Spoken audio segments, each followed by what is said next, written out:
اکثر لوگ نماز کسی بھی مسجد اور کسی بھی امام کے پیچھے پڑھتے ہیں. کیا یہ جائز ہے؟ بالکل جائز نہیں ہے. سنی امام دیکھنا چاہیے. بدعقیدہ وہابی کے پیچھے نماز نہیں ہوتی، اس لیے کہ اس کے بعد ایمان ہی نہیں ہے. اور اس کی دلیل میں بارہا کئی جلسوں میں دے چکا ہوں. پتہ نہیں اللہ جانے کب ہماری قوم کو سمجھ میں آئے گا. امام حسین کا نام لیتے مگر امام حسین کی سیرت ہی نہیں دیکھتے. 22,000 یزیدیوں کے پیچھے کربلا میں امام نے نماز نہیں پڑھی. 72 لوگوں کے ساتھ الگ جماعت بنائی اور درد دیا کہ بڑی جماعت مت دیکھو، امام کا عقیدہ دیکھو. امام صحیح ہے پڑھو ورنہ چھوڑ دو. تو بڑی جماعت کا رول مت دکھائے کوئی.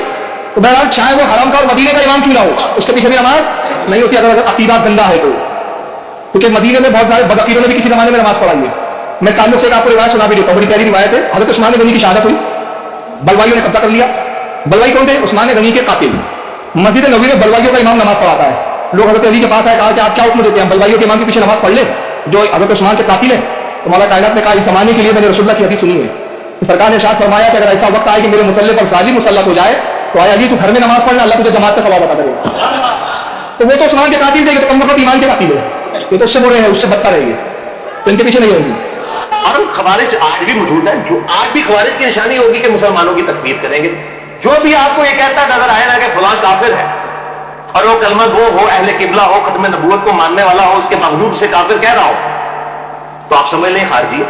جس میں ٹاپ آف دا لسٹ ہمارے پاکستان میں دو بہت بڑے مکاتبے فکر ہیں. بڑے میں کہہ رہا ہوں مشہور ہونے کی وجہ سے، تعداد تو ان کی بڑی تھوڑی کم ہے. نمبر 1 یہ جماعت المسلمین والے، اور نمبر 2 یہ کیپٹن عثمانی پارٹی برزئی گروپ جو سب کو کافر اور مشرک ڈکلیئر کرتے ہیں. تو یہ آج بھی خوارج موجود ہیں. ہم یہ نہیں کہتے کہ خوارج موجود نہیں ہے، لیکن جو ہے ان کو کہیں نا. اب بریلوی کا جو بندی کو کہنا، جو بندی کا اہل حدیث کو اہل حدیث کا، ان کو شیعہ کا ان کو، ان کا شیعہ کو، یہ تو غلط بات ہے. تو یہ میرے بھائیوں تصویر کا ایک رخ تھا. اب ذرا تصویر کا دوسرا رخ بھی دیکھیں جو یہ لوگ چھپاتے ہیں. کہ ایک طرف تو یہ صحابہ کی تکفیر کر رہے ہیں اور صحابہ سامنے موجود ہیں. مولا علی علیہ السلام نے ایز اے لاسٹ ریزارٹ ان کے ساتھ قتال بھی کیا جب انہوں نے مسلمانوں کو قتل کرنا شروع کیا. لیکن آپ اہل سنت اہل تشیع دونوں کی تاریخ کی کتابیں اٹھا کے دیکھیں. مولا علی نے ان کے جنازے بھی خود پڑھائے ان خوارج کے جو مولا علی کو کافر کہتے تھے. آج کہتے ہیں فلاں صحابہ کو کافر کہتے ہیں، ان کو قتل کر دو.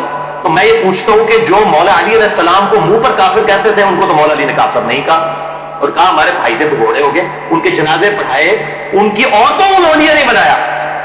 اور قتال بھی آخری ریزورٹ کے طور پر کیا جب انہوں نے مسلمانوں کو قتل کیا. ورنہ مولا علی نے کہہ دیا تھا کہ تم میری سلطنت میں رہو، جس طرح باقی مسلمانوں کو بیت المال سے حصہ ملتا ہے تمہیں بھی ملے گا.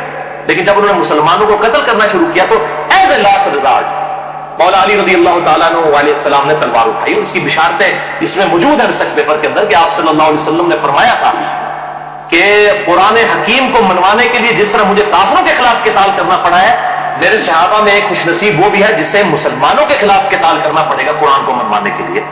ابو بکر اور عمر بھی موجود تھا. انہوں نے پوچھا یا رسول اللہ ہم ہیں؟ آپ نے فرمایا نہیں، بلکہ وہ شخص جو میری جوتیاں گانٹ رہا ہے. آپ صلی اللہ علیہ وسلم کی جوتیاں اس وقت سیدنا علی گانٹ رہے تھے.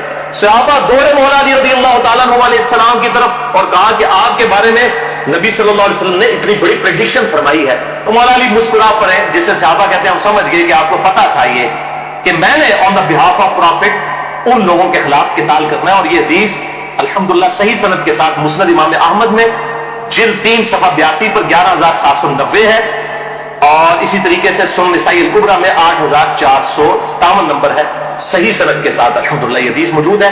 یہ کربلا والے میرے ریسرچ پیپر میں میں نے ڈالی ہوئی ہے.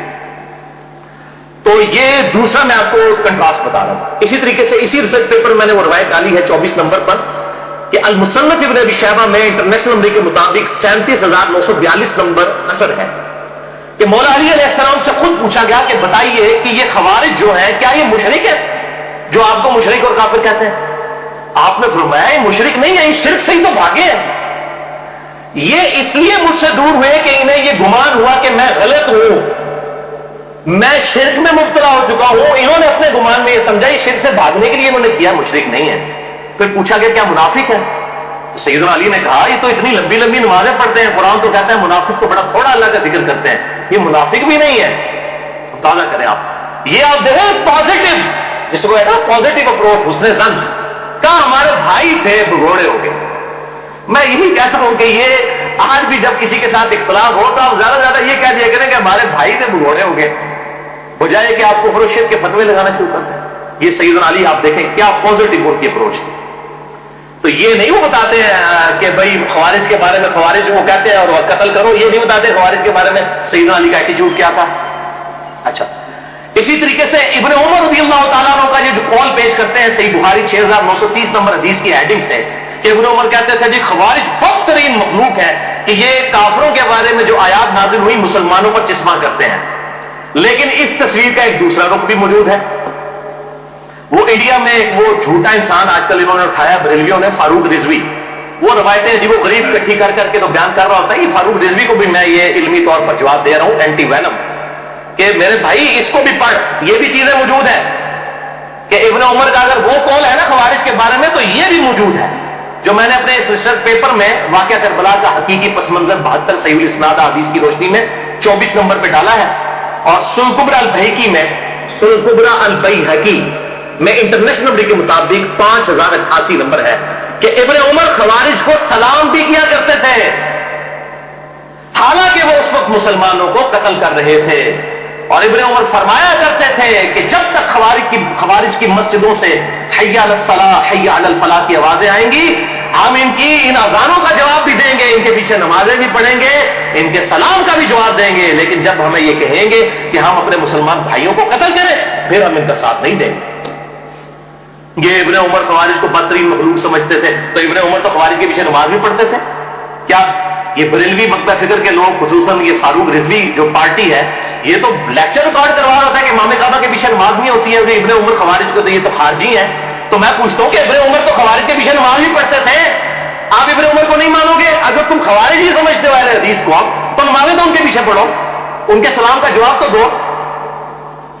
اور پھر جعلی روایتیں بیان کرتا ہے، کہتا ہے جی اور حوالہ تو پیش نہیں کرتے نا، سامنے میں سارے وہ بٹ قسم کے لوگ بیٹھے ہوتے ہیں، ان کو بھی سمجھ نہیں آتی کہ ان سے پوچھیں کہ یہ کہاں سے بات بیان کر رہا ہوں. کہتا ہے جی مولا علی علیہ السلام کو نبی صلی اللہ علیہ وسلم نے کہا تھا کہ علی ایک زمانہ آئے گا کہ جو ہے وہ اس طریقے سے مسلمانوں کے خلیفہ کو محصور کر دیا جائے گا، تم اس وقت ان کے پیچھے نمازیں نہ پڑھنا بلکہ تم گھر میں نماز پڑھنا. وہ کیڑی کتابیں لکھی ہے حدیث؟ میں تمہیں دسنا کیڑی کتابیں لکھی ہے. بخاری شریف سے میں بتاتا ہوں کہ اس کی بالکل مخالفت میں حدیث لکھی ہوئی ہے جو تو اپنی پبلک کو دھوکہ دے رہا ہے.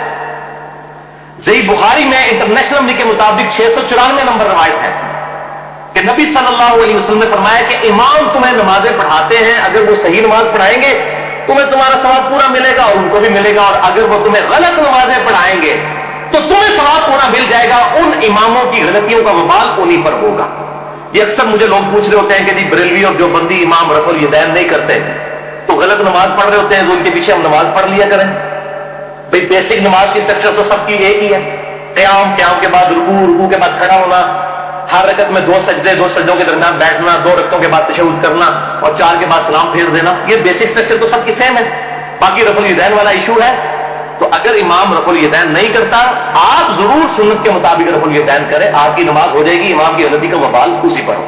اسی طریقے سے فاتحہ خلف الامام کے لیے اگر کوئی امام وقفہ نہیں دیتا اعراب کرنے کے بعد رکوع سے پہلے کہ مقتدی بھی قرآن پڑھ لے سورۃ الفاتحہ، تو اس کی غلطی کا وبال اس پہ ہے.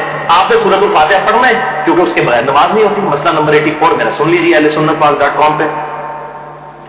تو یہ ابن عمر رضی اللہ تعالیٰ عنہ کے بارے میں روایت وہ والی بیان نہیں کریں گے. وہ خوارج کے پیچھے نمازیں پڑھتے تھے، ان کو سلام کرتے تھے، اور صحیح بخاری کی 694 نمبر حدیث اور اگلی 695 نمبر حدیث. میں کہتا ہوں یہ دونوں کڑوی گولی ہے ان مولویوں کے لیے اور یہ ساروں کے لیے، بریلوی، دیوبندی، اہل حدیث، شیعہ، جو سب اس قسم کے فتوے دیتے ہیں نا کہ ایک دوسرے کے پیچھے نماز نہیں ہوتی ہے، ان کے لیے یہ کڑوی گولی ہیں.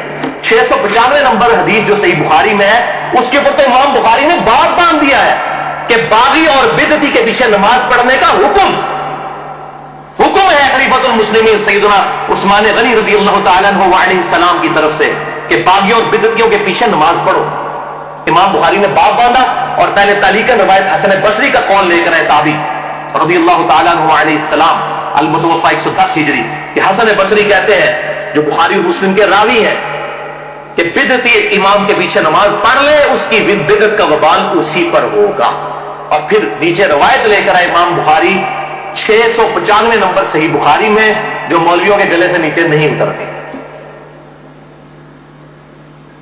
کہ سیدنا عثمان غنی رضی اللہ تعالیٰ عنہ کو جب باغیوں نے محصور کر لیا، مسجد میں آنے پر پابندی لگا دی ان کے دور خلافت میں، لوگ حاضر ہوئے، کہا اے امیر المومنین ہمارے امام تو آپ ہیں، اور یہ فتنوں کا امام، بدعتی امام مسجد پر قابض ہے اور نمازیں پڑھاتا ہے.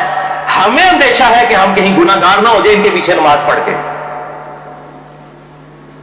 تو سیدنا عثمان نے یہ نہیں کہا اپنی 1.5 اینٹ کی مسجد نہ بنا دو، حالانکہ سب سے بڑی چیز ان کی سٹیج پہ لگی ہوئی تھی خلافت. سیدنا عثمان نے کہا کہ نماز ہی تو مسلمانوں میں ایک نیکی کا کام ہے، تم انہی کے پیچھے نمازیں پڑھا کرو جب تک یہ نیکی کا کام کرے ان کا ساتھ دو، جب برائی کرے ان سے الگ ہو جاؤ، نمازیں ان کے پیچھے ہی پڑھو. اس سے بڑی کون سی بدعت ہوگی؟ وہ کہتے ہیں نہیں کوئی چھوٹی بدعت ہوتی ہے کوئی بڑی بدعت. بھئی سب سے بڑی بدعت خلیفۃ المسلمین کے خلاف خروج کرنا ہے. یہ جو آپ حدیث پڑھتے ہیں نا کہ کل بدعۃ ضلالہ وکل ضلالۃ فی النار، اس کو آپ ذرا پورا پڑھیں ابو داؤد ترمذی ابن ماجہ سے کہ میرے بعد تم بہت اختلاف دیکھو گے. علیکم بسنتی وسنت الخلفاء الراشدین المہدیین، اس وقت میری سنت اور میرے خلفاء راشدین کی سنت کو لازم پکڑ لینا اور دین میں نئی نئی بدعتوں سے بچنا. ہر بدعت گمراہی ہے اور ہر گمراہی دوزخ میں لے جانے والی ہے. پرٹیکولرلی خلفاء راشدین کے خلاف خروج کو نبی صلی اللہ علیہ وسلم نے بدعت کہا ہے. اور وہ 5 ہیں خلفاء راشدین: ابو بکر، عمر، عثمان، علی، حسن ابن علی رضی اللہ عنہم اجمعین وعلیہ السلام. میں نے اس میں بتایا وہ 30 سال کا خلافت ہے. تو سیدنا عثمان کے خلاف جو کھڑے ہوئے وہ تو بدعت کبریٰ کرنے والے لوگ تھے. اور یہ تو جھوٹا پراپیگنڈا بھی کیا جی وہ یہودی پارٹی تھی، کوئی عبداللہ ابن سبا پارٹی تھی. اور عبداللہ ابن سبا پارٹی تھی تو چلے اگر for the sake of argument آپ کا جھوٹ مان لیں تو پھر تو یہودیوں کے پیچھے نماز پڑھنے کا سیدنا عثمان نے کہہ دیا چلو ہاں اور پکیلا کیجئے. یہودی سے لوگ مسلمان تھے، تعویل کی غلطی لگی ہوئی تھی ان کو. ان کے سرگنا محمد بن ابی بکر سیدنا ابو بکر کے بیٹے تھے. بعد میں وہ پیچھے ہٹ کے وہ ایکسٹریم تک نہیں گئے، شہادت میں وہ شامل نہیں ہے، مسلمان تھے. مسئلہ نمبر 116-20 سن لیجئے میرا کہ سیدنا عثمان کی شہادت کی اصل وجہ کیا تھی. بس ان کی کچھ پالیسیز ایسی تھیں جن کی وجہ سے صحابہ کو ان سے اختلاف ہو گیا تھا اور وہ اختلاف پھر ایک خاص درجے کو تجاوز کر گیا حتیٰ کہ سیدنا عثمان رضی اللہ تعالی عنہ علیہ السلام کو مظلوماً شہید کر دیا گیا. تو یہ ایک تلخ داستان ہے.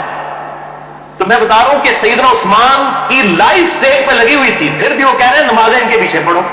اور یہ کہتے ہیں امام کعبہ کے پیچھے نماز نہ پڑھو، فلاں کے پیچھے نماز نہ پڑھو، فلاں کے پیچھے. فاروق رضوی صاحب کو میں بتا رہا ہوں کہ میرے بھائی یہ روایتیں بخاری سے پڑھ کے سناؤ، اور جو تو جعلی روایتیں بھائی بیان کر رہا ہے نا کہ جی مولا علی کو نبی صلی اللہ علیہ وسلم نے کہا کہ گھر میں نماز پڑھنا، وہ کیڑی کتابیں لکھی بھائی کٹ بار سن سنا کے سننی تمی سننی ایسی بکش مسلمان کتاب و سنت کے دلائل پیش کرتے ہیں تو ان کیا وہ اپنی پبلک کو کوئی ریفرنس پیش نہیں کرتے.